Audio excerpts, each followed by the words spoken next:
Hi guys. आज हम हिंदी में कुछ महत्वपूर्ण प्रश्नों को हल करेंगे। तो चलिए आइए शुरू करते हैं।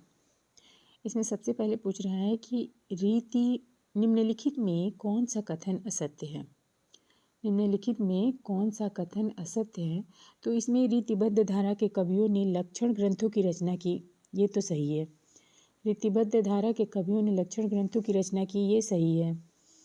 और रीतिबद्ध धारा के कवियों को आचार्य कवि कहा जाता है, ये भी सही है। रीतिबद्ध धारा के कवियों को आचार्य कवि कहा जाता है, ये भी सही है। बिहारी रीति सिद्ध धारा के प्रसिद्ध कवि हैं। बिहारी जो हैं वो रीति सिद्ध धारा के प्रसिद्ध कवि हैं। तो ये और ये तीनों सही हो गए। गलत कौन सा है कि केशव रीति मुक्त धारा के कवि हैं। नहीं, केशव जो है रीतिबद्ध धारा के कवि हैं। केशव किसके कवि सही हैं? केशव रीतिबद्ध धारा के प्रमुख कवि हैं। अतः स्पष्ट है कि ये जो डी विकल्प है ये गलत है। रीतिबद्ध धारा के कवियों ने अलंकार, नायिका भेद आदि के लक्षण बताकर उनके उदाहरण स्वरूप काव्य रचा है। जो रीतिबद्ध धारा के कवि हैं इन्होंने अलंकार, नायिका भेद आदि के लक्षण बताकर उनके उदाहरण स्वरूप काव्य रचा है। जैसे कि केशव दास जो है पद्माकर हैं, मतीराम हैं आदि। ये मूलतः ये क्या थे? जो केशव दास है, मतीराम और पद्माकर हैं, ये कवि थे। केशव हिंदी के प्रथम आचार्य माने जाते हैं। जो केशव दास हैं वो हिंदी के प्रथम आचार्य माने जाते हैं। वो काव्य में अलंकार को अधिक महत्व देते हैं। केशव दास जो हैं काव्य में अलंकार को महत्व देते हैं। कौन? केशव दास काव्य में अलंकार को अधिक महत्व देते हैं। कौन? जो केशव दास हैं ये काव्य में अलंकार को अधिक महत्व देते हैं। केशव दास काव्य में अलंकार को अधिक महत्व देते हैं। तो इस तरह से हमारा ये जो चौथा वाला क्वेश्चन वो ऑप्शन है वो सही है।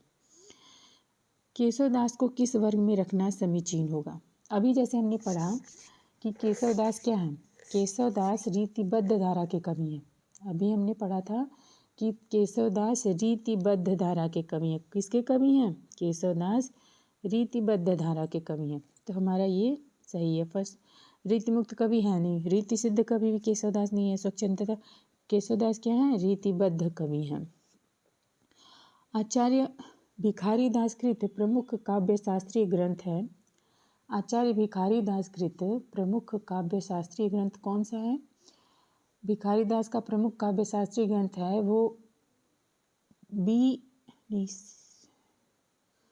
ये तीसरा और चौथा दोनों है। काव्य निर्णय और रस सारांश, ये दोनों जो है वो भिखारी दास के काव्य निर्णय और रस सारांश, ये दोनों भिखारी दास के काव्य शास्त्रीय ग्रंथ है।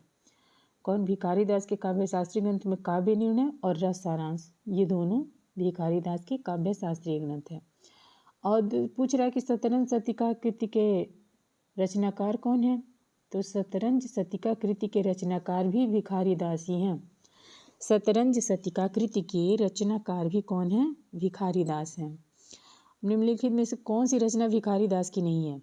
तो भिखारी दास की रचना नहीं है वो है भाषा भूषण।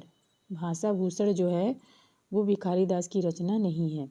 भाषा भूषण भिखारी दास की रचना नहीं है। कौन सा रीतिबद्ध कवि है? रीतिबद्ध कवि अभी जैसे हमने पढ़ा कि भिखारी दास क्या है? भिखारी दास रीतिबद्ध कवि हैं। कौन? भिखारी दास रीतिबद्ध कवि हैं। भूषण बिनु न विराजई कविता वनिता मित्र, यह कथन किसका है?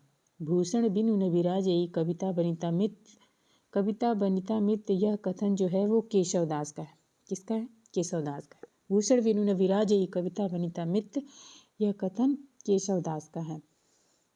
यद्यपि सुजाति सुलक्षणी सुवर्ण सरस सुवृत्त, भूषण बिनु न विराजई कविता वनिता मित्र, ये अभी हमने पीछे पढ़ा था। ये भी केशव दास की रचना है।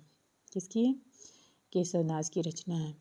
भिखारी दास की रचना कौन सी रचना है? भिखारी दास की रचना कौन सी है इसमें से? भिखारी दास की जो रचना है वो कौन सी है? काव्य निर्णय। भिखारी दास की रचना है काव्य निर्णय। इसमें भिखारीदास की रचना कौन सी है? काव्य निर्णय। काव्य निर्णय भिखारीदास की रचना है। रस कविता के को अंग भूषण है भूषण सकल, काव्य के संदर्भ में यह पंक्ति किसकी है? ये भी भिखारीदास की ही रचना है, भिखारीदास की ही पंक्ति है, जो कह रहा है कि रस कविता को अंग भूषण है भूषण सकल, ये भिखारीदास। तो आज हमने इतने सारे प्रश्नों को हल किया। अगर आपको ये प्रश्न अच्छे लगे तो प्लीज़ मेरी वीडियो को लाइक कीजिए, सब्सक्राइब करिए। हम इतनी मेहनत करते हैं लेकिन आप मेरी वीडियो को लाइक नहीं करते हैं। प्लीज़ मेरी वीडियो को लाइक शेयर और सब्सक्राइब ज़रूर करिएगा। Thank you.